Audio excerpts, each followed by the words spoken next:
सीएसआरडी में का एक छात्र हूँ और आज जेएनयू के चुनाव में यूनाइटेड लेफ्ट पैनल से वाइस प्रेसिडेंट का उम्मीदवार हूँ।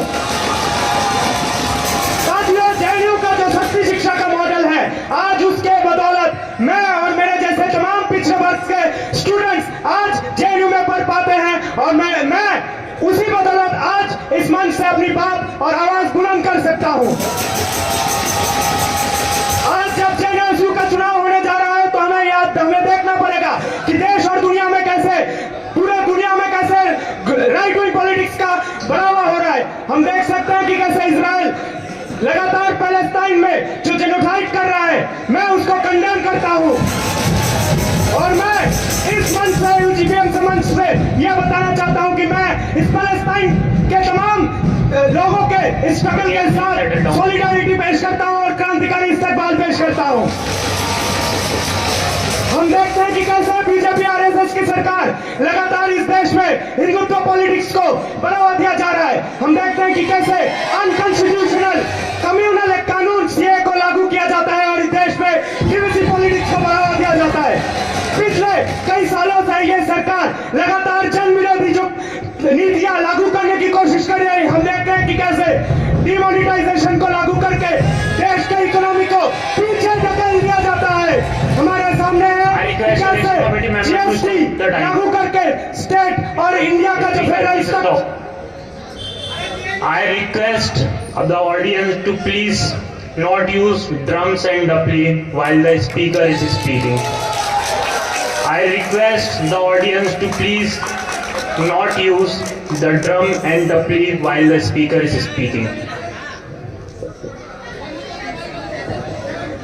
Speaker, your time start. साथियों, हम देखते हैं कि कैसे जीएसटी कानून को लागू करके इंडिया में जो फिस्कल फेडरल स्ट्रक्चर है उसको गहरी चोट दी जाती है। हमारे सामने ये भी है कि कैसे देश में लगातार अनएम्प्लॉयमेंट रेट बढ़ रही है और इसका समाधान सरकार ढूंढ नहीं पा रही है। हमारे सामने देख रहे हैं कि कैसे कंटेक्चुअलाइजेशन को बढ़ावा दिया जा रहा है, उसके साथ कई एंटी फार्मर्स लॉ, लेबर कानून को डाइल्यूट करना और कॉर्पोरेटाइजेशन को बढ़ावा दिया जा रहा है। हमारे सामने है कि कैसे सरकार लगातार सबका साथ सबका विकास का नारा तो दे रही है, लेकिन उसकी जो सच्चाई है कैसे सामने आती है। अडानी अंबानी के साथ कॉर्पोरेट टैक्स को माफी देना और उसके साथ हम देखते हैं कि फार्मर्स के आज जो लोन है उसके लोन के जबत में जो है फार्मर्स और मजदूर जो है लगातार खुदकुशी करने में मजबूर हो रहे हैं। हमारे सामने यह है कि कैसे ये सरकार भाजपा आरएसएस लगातार इलेक्टोरल बॉन्ड जैसी चीजों को लाके इलेक्शन को डाइल्यूट करती है और मनी मसल की पॉलिटिक्स को आगे करती है। हमारे सामने यह है कि कैसे जो है लगातार इस सरकार के दौर में सोशल इशूज जो है बढ़ जा रहे हैं। लगातार माइनॉरिटीज, महिलाओं, दलित, आदिवासी के ऊपर अत्याचार जो है बढ़ती रहती है। हमारे सामने है कि कैसे हथरास, उन्नाव, कठुआ जैसे घटनाएं घटती है, लेकिन सरकार उसमें कोई ठोस कदम नहीं उठा पाती है। हम देखते हैं कि इसी बीच जब मीडिया सरकार की मीडिया जो फोर्थ पिलर ऑफ डेमोक्रेसी होनी चाहिए, लेकिन सरकार की चाटने में बार लगी पड़ी है। हमारे सामने यह है कि कैसे जो है कश्मीर से 370 हटाया जाता है और देश की जनता को कैसे बर्बादा को फेस करना पड़ता है। हमारे सामने है कि कैसे मणिपुर में जब इतना वायलेंस होता है, जब इतनी बर्बादा होती है, तो प्रधानमंत्री कैसे चुप बैठता है। हम देखते हैं कि कैसे जो है मीडिया जो लगातार सरकार की चाटती है, उसी के साथ जो देखती है देश के एक कोने में, हर एक कोने में जब भी एक आवाज उठती है सरकार के खिलाफ, उसके कई उदाहरण है। जैसे न्यूज क्लिक के फाउंडर प्रवीण पुरकाश जो कि जेएनयू के पूर्व काउंसिलर रहे हैं, उसको यूएपीए के डाल के जेल के अंदर डाल दिया जाता है। हम बोलना चाहते हैं, ये प्रश्न हम करना चाहते हैं कि शर्जील इमाम का क्या जुर्म था। हम यह प्रश्न करते हैं कि उमर खलीक का क्या जुर्म था। हम यह प्रश्न करना चाहते हैं कि सिद्दीकी कप्तान का क्या जुर्म था। यही कि वो सच बोलने के समर्थन करते हैं, यही कि वो सच बोलने का हिम्मत रखते हैं, यही कि वो सत्ता को बार बार क्वेश्चन करते हैं, यही कि वो देश और संविधान के हित में बात करते हैं। हम देखते हैं कि लगातार बीजेपी के कैसे डेमोक्रेसी का देश में मजाक उड़ाया जा रहा है। हम देखते हैं कि बीजेपी कैसे पिछले कई इलेक्शन में क्या कर चुका है। देश में मनी मसल और ईडी सीबीआई को लागू करते हुए, यूएपीए को लागू करते हुए कैसे विरोधी आवाज को दमन करते हैं, कैसे जो जनता को मैंडेट को बदल दिया जाता है। जनता को यह पता नहीं लगता कि उसने किसको वोट दिया, किसकी सरकार बनी और कौन अभी अपोजिशन में खड़ा है। हम देखते हैं यही विचारधारा, डेमोक्रेसी से खेलने वाली यही विचारधारा कैंपस में भी लागू हो रहा है। किसके द्वारा? इसी विचारधारा रखने वाला एबीवीपी जैसा एक लंपट संगठन के द्वारा। जेएनयू का जो इतिहास लेगेसी रहा है डिबेट डिसेंट का, उस कल्चर को वायलेंस से ये लोग तोड़ने की कोशिश करते हैं। हम देखते हैं कि कैसे वायलेंस एबीवीपी कर रही है, लेकिन उसको इंप्यूनिटी मिली हुई है इस आरएसएस के दलाल एडमिनिस्ट्रेशन के द्वारा कि वो कहीं भी कुछ भी कर सकती है।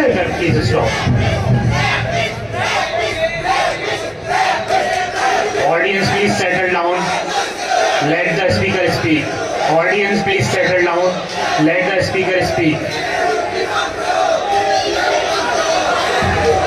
Election committee condemns such derogatory remarks. I repeat, election committee condemns such derogatory remarks.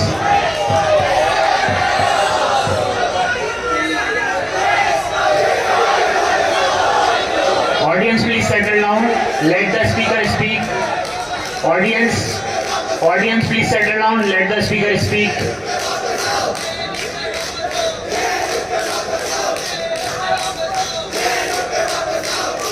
Audience, please settle down. Let the speaker speak. Speaker, your time begin now. हम देखते हैं कि कैसे एबीवीपी के वायलेंस के चलते इसी कैंपस का एक छात्र नजीब को क्या वायलेंस फेस करनी पड़ती है। उसको मुस्लिम आइडेंटिटी की वजह से उसको एबीवीपी मारती है, पीटी और इस कैंपस के गायब कर देती है। और यही जेएनयू का आरएसएस के दलाल एडमिनिस्ट्रेशन और सरकार कोई भी ठोस एक्शन नहीं लेती। हमारे सामने है कि कैसे इस कैंपस में जब से बीजेपी आरएसएस की सरकार आया है, जेएनयू की आवाज को दबाने के लिए, उसको मेलाइन करने के लिए ये सरकार लगातार कोशिश करती है। एंटी नेशनल का, देशद्रोही का बात करती है और कश्मीर फाइल जैसे गलत फिल्में बनाती है और जेएनयू के आवाज को दमन करती है। लेकिन हर बार जेएनयू का स्टूडेंट इसके बीच खड़ा हुआ है और एक साथ खड़ा होकर बोलता है फाइट बैक जेएनयू।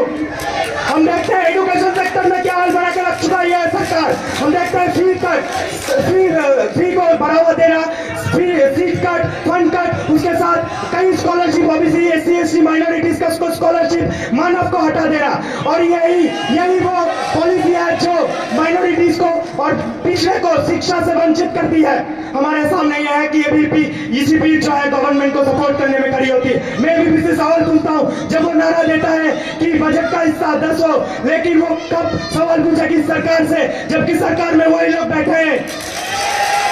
हम कैंपस के इश्यूज की बात करते हैं, कैंपस के जो असली मुद्दे हैं उससे ये सर एबीवीपी के दल भागते हैं। कैंपस का मुद्दा है कि इंफ्रास्ट्रक्चर में लगातार गिरावट होती है, लैब साइंस के लैब्स में लगातार गिरावट होती है, फंड कट होता है, लाइब्रेरी में जो भी जर्नल है उसका एक्सेस नहीं मिलता। हमारे सामने जो रास्ते खराब बैठे हैं, जो भी चीज होती है कि सरकार एडमिन वीसी सब उनके हैं, लेकिन कोई भी एक्शन नहीं लेता, कोई भी फंड नहीं लेता। हमारे सामने है कि कैसे लेफ्ट का ये स्ट्रगल रहा है जीएसके जैसी एक बॉडी को कैंपस में लाने का, और ये स्ट्रगल हमको याद करना होगा क्योंकि आज हम देखते हैं कि कैसे कैंपस में लगातार सेक्सुअल हैरेसमेंट के केसेस बढ़ रहे हैं। तो हमें याद करना पड़ेगा कि यही एडमिनिस्ट्रेशन 2017 में कैसे ये ऐसी बॉडी को डिसमेंटल करती है और एक ऐसा आदमी अतुल जौहरी जो कि इस कैंपस में सेक्सुअल हैरेसमेंट के केसेस के चार्जेस लेकर घूमता है और यही दलाल एडमिनिस्ट्रेशन उसको शील्ड करता है। हम इसका कंडेम करते हैं और ये लड़ाई हम जारी रखेंगे क्योंकि मैं ये बात कहना चाहता हूँ कि आज जो ये 4 साल बाद इलेक्शन हो रहा है, इस इलेक्शन को यादगार बनाइए। जेएनयू के जो संघर्ष के उसको जारी रखना पड़ेगा।